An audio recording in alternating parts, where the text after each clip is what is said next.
जितने भी पवित्र ग्रंथ हैं, पवित्र ग्रंथों में जो संदेश हैं वो मनुष्य के कल्याण के लिए और उनकी आत्मिक शक्ति, आंतरिक शक्ति और जीवनी शक्ति को बढ़ाने के लिए है। इसलिए विचार शक्ति को मंत्र शक्ति कहा गया, क्योंकि जो पवित्र विचार शक्ति है जिसके द्वारा मनुष्य कुछ इस तरह के कार्य करता है जिससे सृजन हो सके, निर्माण हो सके, और वो भी जन कल्याण के लिए। तो ऐसी विचार शक्तियां वो मंत्र शक्ति हैं। उन मंत्र शक्ति को जब आप श्रद्धा भाव से सुनते हैं, पढ़ते हैं, चिंतन करते हैं, तो वो आपके लिए एक बहुत बड़ी शक्ति बनती है। एक मंत्र आपको सुनाता हूं और मैं चाहूंगा कि आप मेरे साथ उसका उच्चारण करें और बाद में इसके अर्थ पर ध्यान दें और उसे विचारें कि मंत्र शक्ति कितना बड़ा काम करती है। तो उच्चारण कीजिए, ओम अयम मे हस्तो भगवान अयम मे भगवत्तरः अयम मे विश्व भेषजो अयम शिवाभिर्मर्शनः।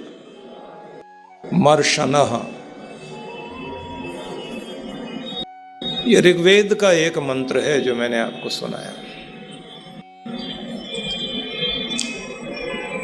आपके सामने गीता भगवान श्री कृष्ण की अमृतमय वाणी प्रस्तुत करना चाहूंगा, लेकिन शुरुआत वेद से कर रहा हूं। तो मंत्र है अयम में हस्तो भगवान। भगवान, ये जो मेरा हाथ है ये तेरी भगवत्ता से जुड़ा हुआ है, तेरी शक्ति से जुड़ा हुआ है। और इतना ही नहीं, तूने इसमें इतनी शक्ति दी है कि कभी कभी मुझे लगता है कि तेरी शक्तियों से भी बढ़कर शक्ति इसमें आ गई है। अयम में विश्व भेषजो, सारी औषधियां, उपचार, चिकित्सा, सारे समाधान, सारे इलाज सब इसी में आ गए। अयम शिवाभिमर्शनम्, ये तो कल्याणकारी और दुख दूर करने वाला हाथ है जो तूने मुझे दिया। मतलब क्या हुआ? वेद का ऋषि ये समझाना चाहता है कि मनुष्य इस शक्ति को जान कि तेरा हाथ, तेरी शक्ति साधारण शक्ति नहीं है। तू साधारण नहीं है। बड़े से बड़ी समस्याओं का समाधान करने की ताकत तेरे अंदर है। और जो देवी देवताओं की शक्तियां मानी जाती हैं वो तेरे अंदर ही जागृत हो सकती हैं। उन शक्तियों के द्वारा तू ऐसा महसूस कर सकता है कि जैसे भगवत सत्ता से भी, उस शक्ति से भी कहीं आगे बढ़ गया है। और अनेक रोगों को, समस्याओं को, दुख को दूर करने का, समाधान करने का बल तेरे पास है। अब इसे सोचिए थोड़ा। मनुष्य की सबसे बड़ी कमजोरी क्या है कि जब व्यक्ति खुद को खुद ही निराश करता है। मैं ठीक नहीं हो सकता, मुझे कोई बीमारी लग गई है, कुछ है जरूर, पकड़ में नहीं आ रही। डॉक्टर कहता ठीक है लेकिन पता नहीं कुछ है गड़बड़। अब इसको क्या कहेंगे आप? इसे कहेंगे कि बहम का इलाज लुकमान के पास भी नहीं था। हकीम लुकमान को ये कहा जाता है कि दवाइयाँ उसके सामने आके, औषधियाँ, वनस्पतियाँ अपना भेद खोलती थी कि मैं ये बीमारी दूर कर सकती हूँ, और वो हर चीज़ का इलाज कर लेता था। लेकिन उसने भी हाथ जोड़ के एक आदमी से कहा, ऐसे ही आदमी से, कि तेरा इलाज मेरे पास भी नहीं, क्योंकि तेरे पास रोग एक ही है, बहम।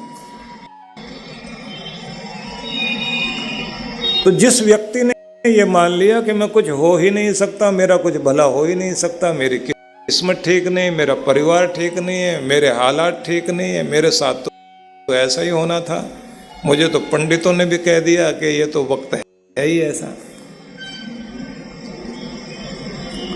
अब इसका मतलब ये हुआ कि आपने अपने आप को ऐसा मान लिया, और ऐसा मान लिया तो फिर आपका ऊपर उठने वाला रास्ता दिखाई देता नहीं है।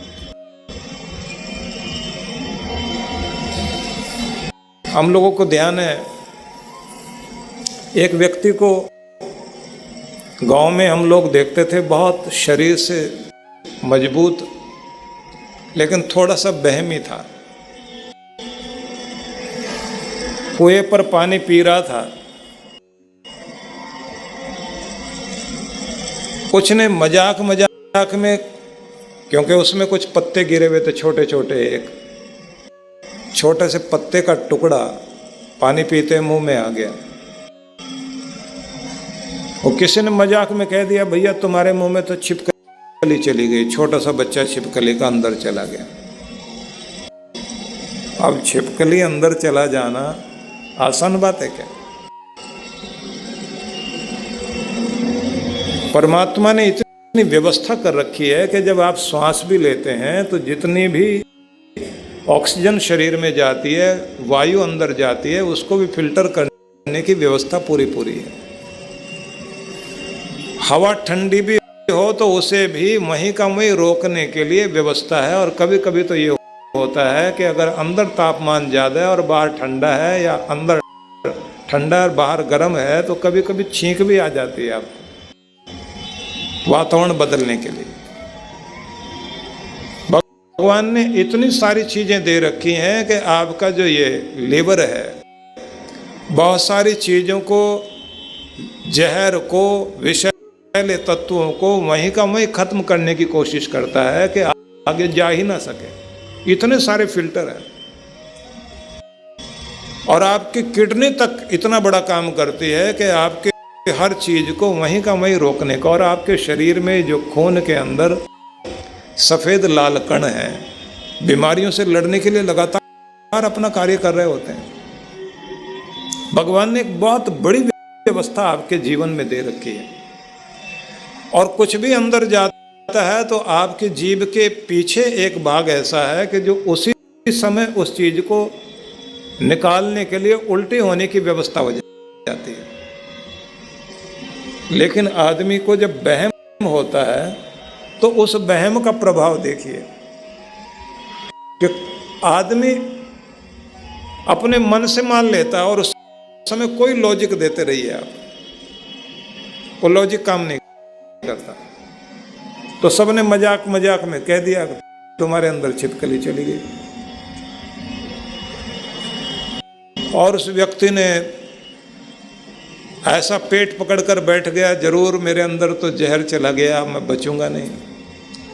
और आश्चर्य की बात है कि उसके बाद पहले तो सब लोग मजाक करते रहे। 2 घंटे के बाद सबने आके कहा कि हम सिर्फ मजाक कर रहे थे, कुछ भी ऐसा नहीं था। कसम वसम भी खा के देखी, लेकिन उस व्यक्ति को सदमा हो गया। और 6 महीने में ये हालत हो गई, हड्डियों का ढांचा रह गया, जो शरीर से बड़ा बलवान, बहुत सुंदर लगता था। जब उस व्यक्ति को किसी भी हालत में वो ठीक नहीं हो पा रहा था तो एक बहुत पुराने वैद्य के पास लेकर गए। उसने भी दवाई दी, लेकिन कि इसको अगर ये समझाते हैं कि ऐसा हो ही नहीं सकता, तुम्हारे अंदर ऐसी कोई चीज़ जा ही नहीं सकती, तो वो मानता ही नहीं था। वो कहता था, उठ के वहाँ से चल पड़ता था कि वैद्य ठीक नहीं, डॉक्टर ठीक नहीं। लेकिन वो वैद्य इतना अच्छा था, उसने कहा भाई जो तू कह रहा है तेरी बात में कुछ सच है, लेकिन मेरे पास मैंने ऐसी दवाइयाँ दी हैं और ऐसे लोगों को ठीक किया है, तो मैं एक ऐसी दवाई दूंगा, उससे वो सारी समस्या तेरी ठीक हो जाएगी। और उसने कुछ उल्टी आने की कोई दवाई दी और परिवार के लोगों को कहा और एक छोटी बच्ची को समझाया कि जब इसको ये उल्टी आए तो उस समय एकदम बोलना कि छिपकली निकल के चली गई है। अब आप देखिए कि व्यक्ति का मन है ना, मन में बीमारी बैठी तो व्यक्ति की हालत क्या हुई। और सच में ऐसा ही नाटक किया गया, उसको दवाई दी और उसको उल्टी हुई, और जैसे उल्टी हुई सब ने चिल्ला के कहा कि सच में छिपकली निकल के गई है और अब ठीक हो जाएगा। और उसके बाद में वो व्यक्ति बिल्कुल ठीक हो गया। ठीक हुआ तो उसके 6 महीने के बाद वैद्य ने उसको कहा कि हम सब ने नाटक किया था, ना तो छिपकली अंदर थी ना बाहर गई थी, लेकिन तुम्हारा मन इतना ज़्यादा शक से ग्रस्त था कि जिसके कारण तुम इतने बीमार हुए। अब बाद में उस व्यक्ति ने उस बात को माना, लेकिन आप जरा सोच के देखिए कि 6 महीने तक उस व्यक्ति की हालत क्या हुई। हम बहुत तरह के वहम लेकर इस दुनिया में निराश होकर जीते हैं। किसी ने हमारे घर में कुछ कर दिया, किसी ने हमारा ये कर दिया, अब हमारा वक्त ठीक नहीं, हमारा ये ठीक नहीं है। कुछ परिस्थितियाँ व्यक्ति के सामने अनुकूल प्रतिकूल हो सकती हैं, ये सच है। कुछ परिस्थितियाँ कुछ समय तक अनुकूल प्रतिकूल हो सकती हैं, लेकिन वो इतनी बड़ी नहीं होती कि उनको जीता ना जा सके। इंसान के पास इतनी बड़ी ताकत है और भगवान की कृपा और प्रार्थना की शक्ति इतना बड़ा काम करती है कि व्यक्ति हर समस्या का समाधान कर सकता है। लेकिन दुर्भाग्य ये है कि हमारे मन को तोड़ने वाली स्थितियां बहुत ज़्यादा हैं। तो सबसे पहले तो मैं आपको ये कहना चाहूँगा कि हम ये मानना शुरू करें कि भगवान ने हमारे अंदर शक्ति दी है, हमें अपना उद्धार स्वयं करना है, अपना भला स्वयं करना है। हम किसी उम्मीद में ना बैठें कि कोई आएगा और हमारा भला करेगा। हम ये ना सोचें कि कोई देवता धरती पर उतरेगा, अब हमारा कल्याण करने के लिए आएगा, कोई चमत्कार होने वाला है। सबसे बड़ा चमत्कार उसी समय शुरू होता है जिस समय आपका मन प्रबल होता है, आप खुद का निर्माण करना शुरू करते हैं। जब आप ऊपर उठना शुरू करते हैं तो समझ लीजिए कि देवता भी आपको ऊपर उठाना शुरू कर देते हैं। लेकिन कमाल की ये बात है कि जब तक आपको विश्वास नहीं होगा तब तक आप अपना भला नहीं कर सकते। और विश्वास ऐसे नहीं हो सकता, विश्वास को जमाना पड़ता है। विश्वास बीमारी का हो गया तो आप बीमार हैं। विश्वास यदि आपके मन में किसी कमजोरी का हो गया तो आप कमज़ोर हैं। विश्वास और आशंका आपके मन में यदि ये हो गई कि अब हमारा कुछ भला नहीं हो सकता, क्योंकि व्यक्ति पहले अंदर से हारता है, बाद में बाहर से हारता है। पहले मन हारा करता है और उसके बाद व्यक्ति का तन या उसके कार्य या उसकी परिस्थितियाँ उसको हराती हैं। ये भी याद रखिए, जब आपको ये बार बार लगता है अब ठीक हो रहा हूँ, ठीक हो रहा हूँ, तो सच में ठीक होना शुरू हो जाता है। जमशेदजी टाटा ने एक उदाहरण लिखा। जमशेदजी टाटा जिनके नाम से पूरा नगर ही बना हुआ है, जमशेदपुर का नाम आपने सुना है। उन्होंने एक उदाहरण लिखा जो अपने आप में बड़ा ही अद्भुत उदाहरण है। उन्होंने लिखा कि मैं अमेरिका की एक ऐसी लड़की के विषय में मैंने कहानी सुनी कि जो बीमार थी और उसे ऐसी बीमारी थी जो डायग्नोज नहीं हो पाई कि ये बीमारी क्या है। बहुत तरह तरह की बीमारियां हैं और डॉक्टरों ने उसको, क्योंकि ऐसे हॉस्पिटल वहाँ पर बने हुए हैं जिनके बारे में निदान हो ही ना सके, तो संभाल के उनको एक ऐसे हॉल में या ऐसी जगह पे रख लिया जाता है कि यहाँ इनकी देखरेख की जाए। डायग्नोज हुआ नहीं, समस्या क्या है क्या नहीं है, लेकिन इलाज फिर भी किसी न किसी तरह से अलग अलग पैथियों से वो लोग कर रहे थे। डॉक्टर ने उसको कह दिया कि शरीर से बीमारी से लड़ने की जो ताकत है वो खत्म हो रही है, और हम तुम्हारे शरीर में जो ताकत दे रहे हैं उससे कोई बात बन नहीं रही। तुम अपनी विल पावर खुद बनाओ। अब बच्ची के मन में ये बात आ गई कि शायद अब मैं बचूंगी नहीं। तो वहाँ लोग क्रिसमस को ज़्यादा मानते हैं, तो जब बर्फ़ गिरती है तो उस समय उसको ये लग रहा था, उसे कोई सपना आया कि सामने जो पेड़ है उसके जब पत्ते, बर्फ़ गिरेगी और सारे पत्ते टूट जाएंगे, उस दिन मेरी मौत हो जाएगी।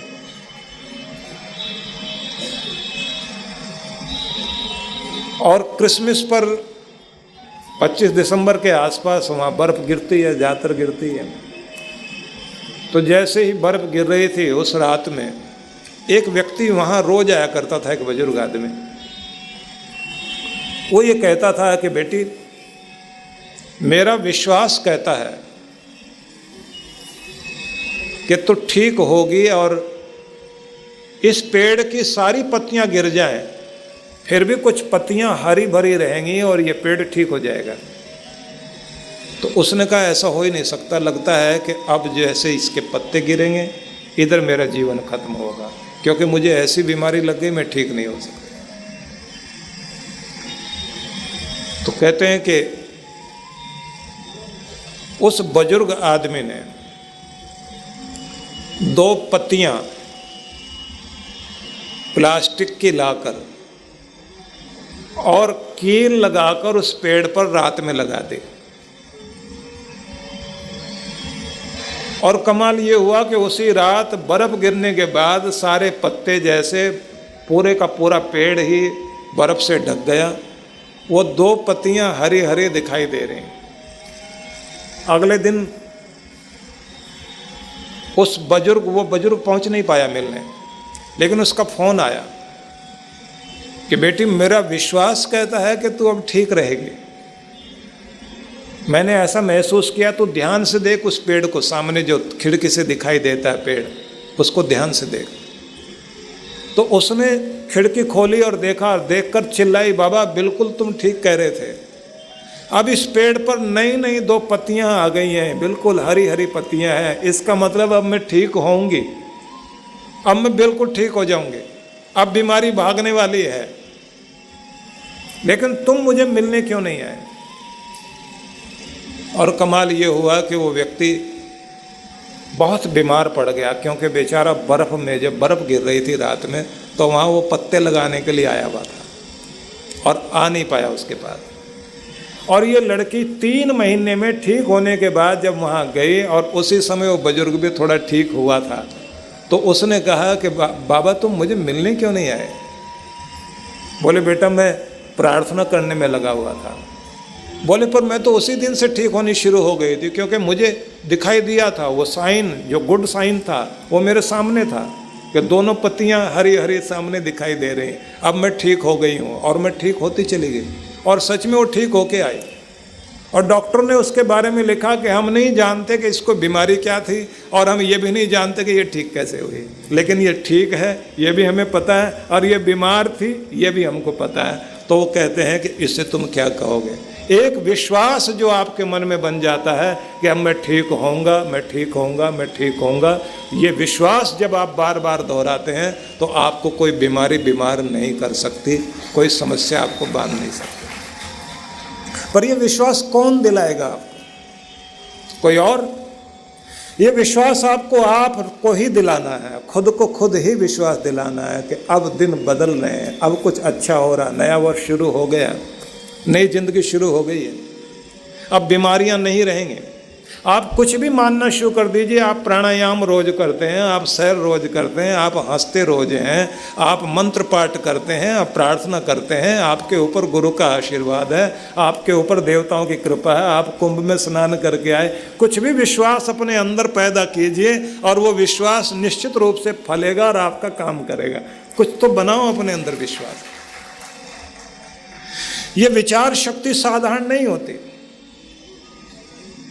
मैंने 2 उदाहरण आपके सामने इसलिए प्रस्तुत किए। एक वो जो उदाहरण मैंने अपनी ज़िंदगी में खुद देखा था, अपने सामने देखे हुए उस 6 महीने तक बीमार होते हुए आदमी को देखा, और जब उसकी छिपकली निकली, बहम की छिपकली, छिपकली थी नहीं, बहम की छिपकली को बाहर निकलते हुए किसी ने नहीं देखा था, लेकिन उस बेचारे ने मान लिया कि छिपकली बाहर निकल गई और वो ठीक हो गया। ये उदाहरण मैंने अपने सामने देखा, उस व्यक्ति को बीमार और ठीक होते देखा। और ये उदाहरण मैं उस व्यक्ति का बता रहा हूँ जो हिंदुस्तान की शान रहा, जमशेदजी टाटा, जिन्होंने अपना इस उदाहरण को प्रस्तुत किया। मैं ये बताना चाहता हूँ आपको कि यदि आपका विश्वास दृढ़ है तो वो मंत्र शक्ति है, वो आपको ऊपर उठाने वाली ताकत है। कहा जाता है कि आदमी को आधि, व्याधि, उपाधि 3 तरह की समस्याएं हमेशा बांधती हैं। मतलब किसी चीज़ का अभाव होना, कोई चीज़ जीवन में नहीं है, वो भी एक समस्या है। और व्याधि तो है ही है, रोग हो जाना। और जो क्लेश लगे रहते हैं, लड़ाई झगड़ा नहीं बनती, भाई भाई की नहीं बनती, पति पति की नहीं बनती, और ज़्यादातर तो स्थिति यही होती है कि तेरी मेरी बने ना और तेरे बिना सरे ना। वो जो कहावत है कि तुम्हारी हमारी बनती नहीं है, लेकिन तुम्हारे बिना काम भी नहीं चलता, इसलिए ज़िंदगी चलानी तो साथ साथ रहना। और बहुत लोग इस तरह की ज़िंदगी जीते हैं, लेकिन उस ज़िंदगी जीने का भी परिणाम ये है कि जीवन तो आगे बढ़ता जाता है, लेकिन जीवन में रस नहीं रह जाता और कुछ न कुछ खटपट चलती रहती है। तो इसको कहते हैं ज़िंदगी चल तो रही है, लेकिन खटर खटर करती हुई चल रही है। गाड़ी चल तो रही है, उसमें से आवाज़ जरूर आती है। तो जब जीवन के अंदर कोई रस नहीं है, रसहीन हो जाना ही है कि जीवन में उत्साह है, तो जीवन में उत्सव है। यदि आपके जीवन में उत्साह नहीं है तो उत्सव नहीं है। और उत्साह कब होता है? जब जीवन में रस रहता है। और जीवन में रस कब रहता है? जब घर के अंदर कहीं भी संतुलन होता है। जीवन का बहुत बड़ा भाग व्यक्ति का संतुलन बनाने में बीतता है। और भगवान श्री कृष्ण कहते हैं समत्वम योग उच्यते। समत्व का नाम, संतुलन का नाम ही योग है। आप संतुलन बनाकर चल सको, यही योग है। अब संतुलन बनाना कोई आसान बात है? मजे की बात तो यह है कि जब संतुलन बनता है तो अपने आप एक आनंद आना शुरू हो जाता। कभी आपने देखा होगा जब कोई नट या कोई महिला रस्सी बांधकर उसके ऊपर पांव रख कर के चलती है, 2 बांसों के ऊपर रस्सी बांधी हुई है, और फिर वो ऊपर चढ़ती है, और चढ़ने के बाद अपने सिर के ऊपर कोई 1-2 घड़े, 3 घड़े या कुछ कलश टाइप के वो रखती है। लेकिन जब वो खड़ी होती है तो आपने देखा होगा सबसे बड़ा काम क्या करती है? पहले तो रस्सी को देखती है कि मैं इस पर ठीक से चल पाऊंगी, तो उसको हिला करके देखती है। पहले खुद रस्सी पर खड़े होकर खुद को बैलेंस करती है। अब दूसरा काम क्या करेगी? सिर पर जो घड़े रखे जाते हैं उन्हें बैलेंस करेगी। उस घड़े के ऊपर रखे हुए घड़े को बैलेंस करेगी, फिर तीसरे घड़े को बैलेंस करेगी। और जब उसको जमा लेती है तब रस्सी को हिला के देखती है। अब बांस हाथ में लेगी, बांस उसको संतुलित करता है। अब समय आता है कि अब वो कर्तव्य दिखाए। मैं ये बताना चाहता हूँ, आपके ऊपर जिम्मेदारियों के घड़े हैं और आपको जिंदगी के रास्ते पर चलना इसी तरह रस्सी जैसे रस्सी पर चलना होता है। और रस्सी भी ऐसी जिसमें झूलना होता है, पता नहीं कब गिर जाए। बैलेंस करने के लिए आपके पास एक डंडा है। थोड़ी सी भी गलती आपने की तो आप नीचे गिरेंगे।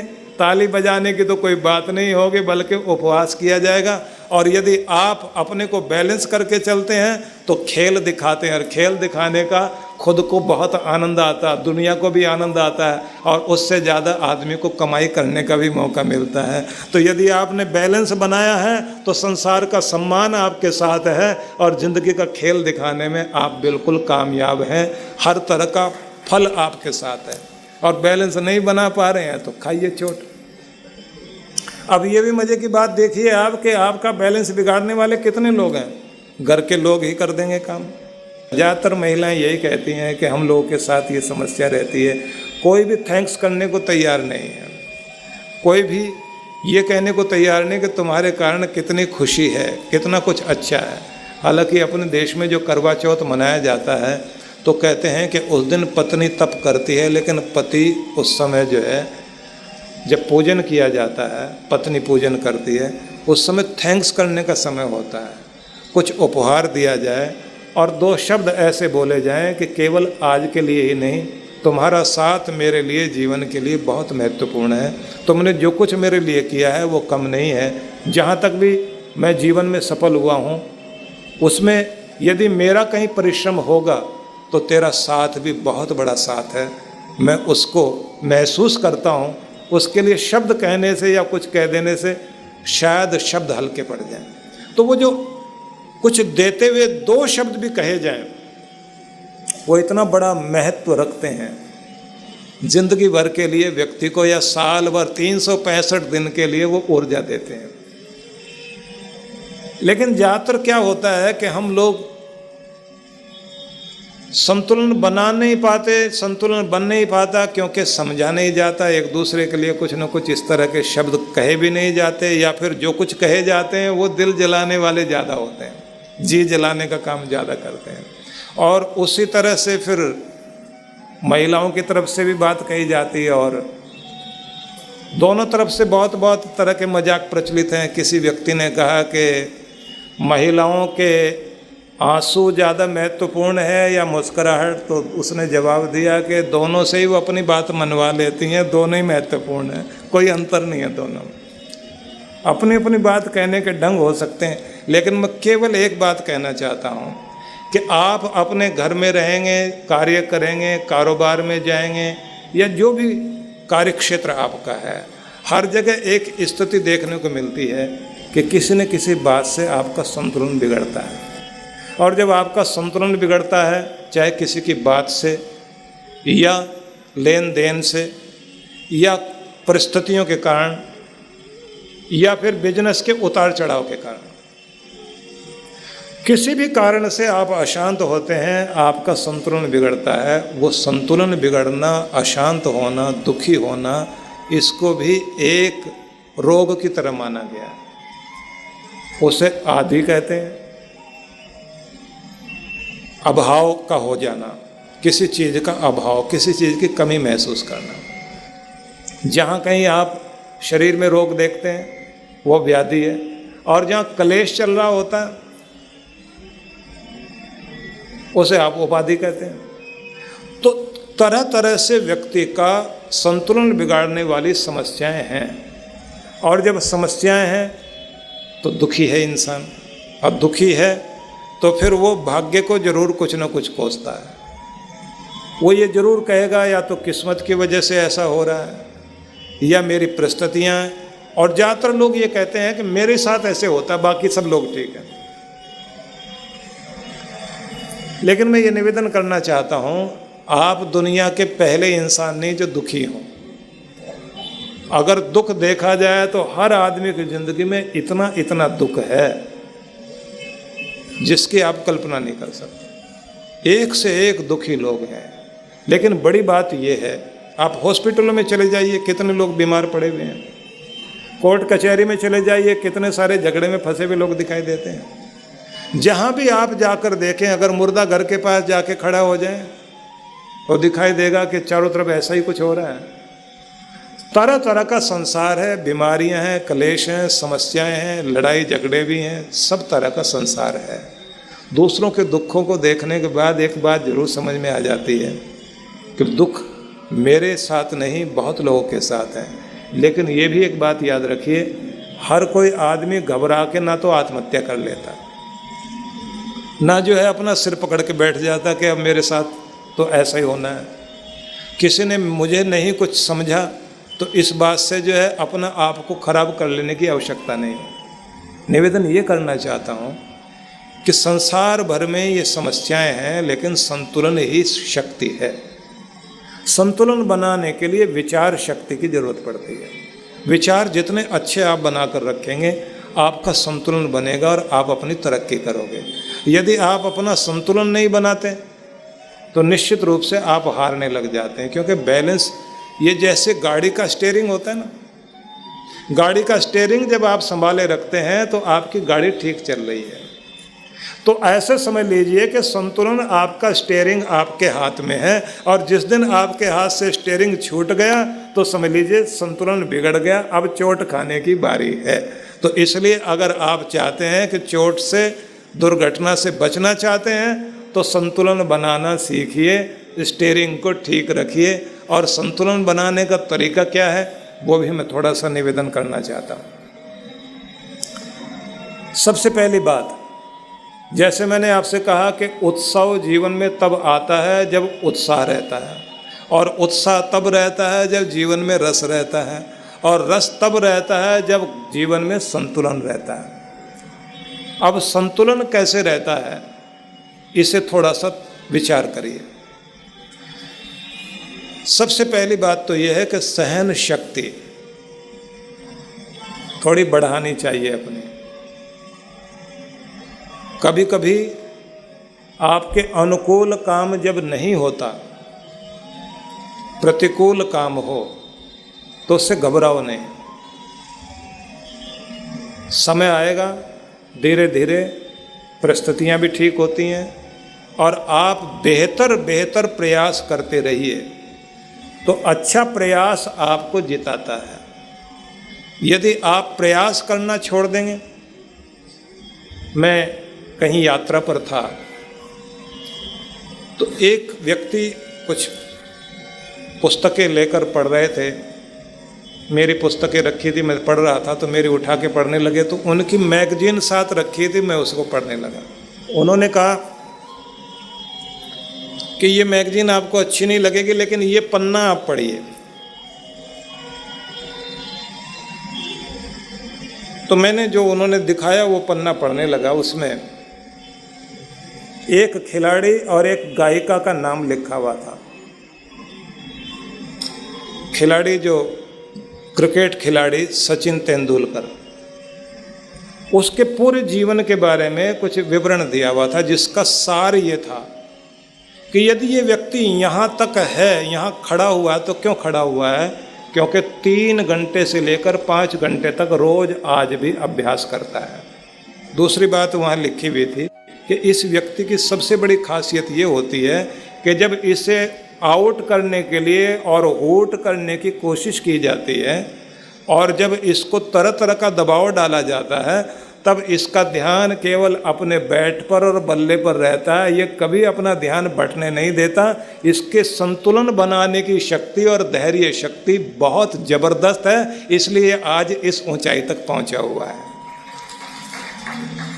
दूसरी बात लिखी हुई थी लता मंगेशकर गायिका के विषय में कि 5 साल की उम्र में उसने एक सिखाते हुए, उनके पिताजी सिखाया करते थे, संगीत सीखने के लिए बच्चे आते थे। एक कोई सीख रहे थे, वो गलत गा रहे थे, तो 5 साल की बच्ची ने बाहर से टोक कर कहा कि ये गलत गा रहे हैं। पिताजी ने डांटा कि तुम्हें कैसे पता गलत गा रहे हैं? कि नहीं, आप इसको ऐसे गाते हैं। तो गा के सुनाया। तो पहली बार में उनको समझ में आया कि मेरी बेटी का गला भी बहुत अच्छा है और इसको संगीत की जानकारी भी है। लेकिन उसके बाद में पूरी कहानी आगे लिखी हुई थी। आखिरी की 2 पंक्तियां मुझे प्रभावित कर रही थी। कहा, इनके पास टैलेंट था, लेकिन टैलेंट को पहचाना पिता ने, ये खासियत थी। लेकिन ये यहाँ तक पहुँच पाई क्यों? क्योंकि लगातार प्रयास करते करते, रोज 3-3 घंटे का अभ्यास करते करते पूरे जीवन में ये अभ्यास कभी छोड़ा नहीं।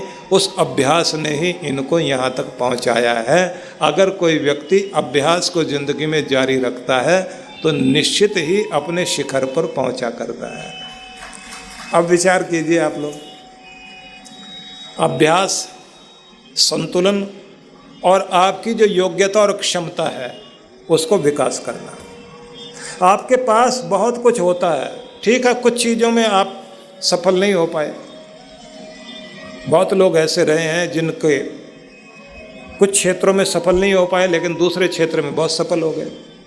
तो जहाँ भी आप सफल हो सकते हैं आपको अपना प्रयास जारी रखना चाहिए, लेकिन निराश ना हो और संतुलन बनाए और धैर्य बनाकर रखें। और लिखा है, उस पत्रिका में मैं पढ़ रहा था कि क्या इनके जीवन में दुख नहीं आए, तो उन्होंने लिखा कि दुख कितनी बार आए और किस किस तरह के दुख आए, वो सब कहानियाँ लिखी हुई। लेकिन सबसे बड़ी बात कही कि अनेक दुखों के बीच संतुलन बनाना, धैर्य रखना और अभ्यास जारी रखना, अपने कर्म को पूजा बनाकर चलते रहने से इस जगह तक पहुंच पाए। तो मैं ये निवेदन करूंगा, संतुलन बनाइए, अभ्यास कीजिए, शांत रहने की कोशिश कीजिए और लगातार अपनी परिस्थितियों को पछाड़ने के लिए, जो परिस्थितियां आपको तोड़ती हैं उन्हें पछाड़ने के लिए प्रयास करते रहिए। परमात्मा जब आप एक लगन पैदा करते हैं तो उस लगन को सफल बनाने में भगवान का आशीर्वाद अपने आप काम करता है। आपको हारना नहीं चाहिए, आप लगातार प्रयास करो, प्रभु की कृपा होगी, निश्चित रूप से होगी। तो अब आप मंत्र को समझिए। मंत्र क्या कहता है? मंत्र संदेश है भगवान का। मंत्र ये कहता है कि आपके हाथ में बहुत बड़ी शक्ति है, अपनी शक्ति को पहचानो। मंत्र ये कहता है कि आपके व्यक्तित्व में बहुत बड़ी शक्ति है, आप अपनी शक्ति को पहचानें। और शक्ति को पहचानने का जो भी प्रयोग आप करें उसमें एक बात का ध्यान रखें, आपका मन अधिकांश रूप से, जब भी आप देखेंगे, अधिकांश रूप से आपका मन भूतकाल में होता है। 10% वर्तमान में रहता है। मतलब ऐसे समझ लीजिए कि अगर 100 में से कुछ हम हिसाब किताब लगाएं तो 60% मन आपका पास्ट में रहता है, 30% फ्यूचर में, 10% ही आपका मन जो है वो वर्तमान में, जो प्रेजेंट टाइम चल रहा है उसमें केवल 10% ही रह पाता है। अब और अजीब बात देखिए, भूतकाल का ज़्यादा चिंतन करने से शोक पैदा होता है और भविष्य का ज़्यादा चिंतन करने से भय पैदा होता है, क्योंकि ये ना हो जाए, वो ना हो जाए, ये जो डर है ये भय पैदा करता है। भय के आते ही वर्तमान समय में चिंता जन्म लेती है और शोक करने से उदासी जन्म लेती है। मतलब पास्ट पर विचार करते रहने से जन्म ले गई उदासी वो आपके वर्तमान पर आ जाती है और फ्यूचर पर बात दिमाग लगाए रखने से भय आप बनाते हैं, उस भय से पैदा हो जाती है चिंता, वो भी वर्तमान पर आ जाती है। अब वर्तमान पर जो टाइम आपका चल रहा है उस पर उदासी आए और चिंता आए तो आपकी ज़िंदगी में उत्साह नहीं रहता, और जब उत्साह नहीं रहता तो आपकी ज़िंदगी में उत्सव भी नहीं रहता। यदि आप चाहते हैं कि आपका सब ठीक रहे तो आने वाले समय के भय को भूलिए और जो बीत गया वो लौटेगा नहीं, उसे छोड़िए, और जो समय आपका चल रहा है उसका आनंद मनाइए और उसे सुधारिए। आप देखेंगे भय भी गया, उदासी भी गई और आपकी ज़िंदगी उत्साह से और उत्सव से भरपूर हुई। तो ये इलाज बता रहा हूँ आपको, इलाज को ध्यान में रख लीजिए। कोई ऐसी मुसीबत नहीं आने वाली कल ये हो जाएगा वो हो जाएगा, और हर चीज़ का इलाज है, लेकिन अभी से अपने आप को दुखी मत कीजिए। जो बीत गया वो लौटेगा नहीं। बीते हुए को इसलिए याद किया जाता है कि जो गलतियां हुई उनको दोहराया न जा सके। भविष्य दृष्टि इसलिए रखी जाती है कि भविष्य को ध्यान में रखकर आप वर्तमान को सुधारें। भविष्य जो भी कुछ बनेगा वो आज की ही ईंट जो नींव में रखी जा रही है उसी पर भवन जो बनेगा वही आपका फ्यूचर बनेगा। इसलिए जो कुछ आपके हाथ में है वो जमा पूंजी वर्तमान काल है। इसे आप ठीक रखने के लिए महत्व देना शुरू करें। अब दूसरी बात ध्यान दीजिए, किसी व्यक्ति की उम्र को आप कैसे आंकते हैं? मेरे पास इतने साल बचे हैं, अब हम कहें मैं 20 साल या 30 साल जिंदा रहूँगा, ठीक है। अब उस 30 साल में जो भी आपके पास टाइम है आगे, उसके बारे में सोचिए कि अगर आप किसी से घंटे 2 घंटे 4 घंटे गप्पे मारने में लगे हुए हैं, बेकार समय खराब कर रहे हैं, कोई आपका समय ले रहा है, तो वो समय नहीं ले रहा, आपकी ज़िंदगी ले रहा है। वो आपका वक्त खराब नहीं कर रहा, आपकी उम्र खराब कर रहा है। आपकी उम्र इतनी कीमती है, उसे सस्ते में लुटाया नहीं जा सकता। इसलिए ये ध्यान रखिए, किसी को भी 10 मिनट भी देते हो तो उसकी कीमत समझिए, बेकार नहीं जाने चाहिए। या तो एनर्जी गेन करो या एनर्जी दो, खुश हो, खुश रखो, आगे बढ़ो और दूसरों को आगे बढ़ाओ। ना जलो ना जलाओ, ना दुखी हो ना दुखी होने की स्थिति पैदा करो। हाँ, यदि सामने संघर्ष आए तो भागना नहीं। इस दुनिया में सबसे ज़्यादा मुश्किल इस बात की है कि दुनिया के अंदर सज्जन लोगों को बर्दाश्त करने की आदत बहुत है, और बर्दाश्त करने की आदत होने के कारण वो बेचारे सताए जाते हैं। दुनिया में सज्जन चाहिए कि सज्जन हो, सज्जन संगठित हो और संगठित होने के साथ सक्रिय हो। अब सज्जन लोगों को संगठित होने की आदत नहीं है, और अगर हो भी जाए तो सक्रिय होने की आदत नहीं है। इकट्ठे होकर के सही मार्ग पर चल पड़ें और गलत चीज़ को मिटाने के लिए खड़े हो जाएं तो इलाज संभव है ना। गलत चीज़ को बर्दाश्त करते रहेंगे, इसका परिणाम ये होता है कि सज्जनों की, दुर्जनों की, जितने भी दुनिया में दुर्जन हैं, दुर्जनों की सक्रियता से दुनिया में भय है, समस्याएं हैं। ये भी सच है, लेकिन ये भी सच है कि सज्जन लोग निष्क्रिय हुए बैठे हैं, इसलिए भी ये बीमारी बढ़ रही है। दुर्जन सक्रिय हैं, ये तो सच है, लेकिन सज्जन निष्क्रिय हैं, ये भी सच है। तो होना ये चाहिए कि सज्जन सक्रिय होकर दुर्जनों को निष्क्रिय करें, तब संसार में शांति स्थापित होती है, तब भला होता है। बीमारियों को बढ़ने मत दें, बीमारियों से लड़ने की ताकत अपने अंदर बढ़ाओगे तब आपका सब मामला ठीक होता है। घर में प्रेम का वातावरण, संगठन और एकता का वातावरण ज़्यादा बढ़ाइए, और जिनके कारण विघटन खड़ा होता है उसे तोड़ना और दबाना शुरू कीजिए, आपका घर ठीक हो जाता है।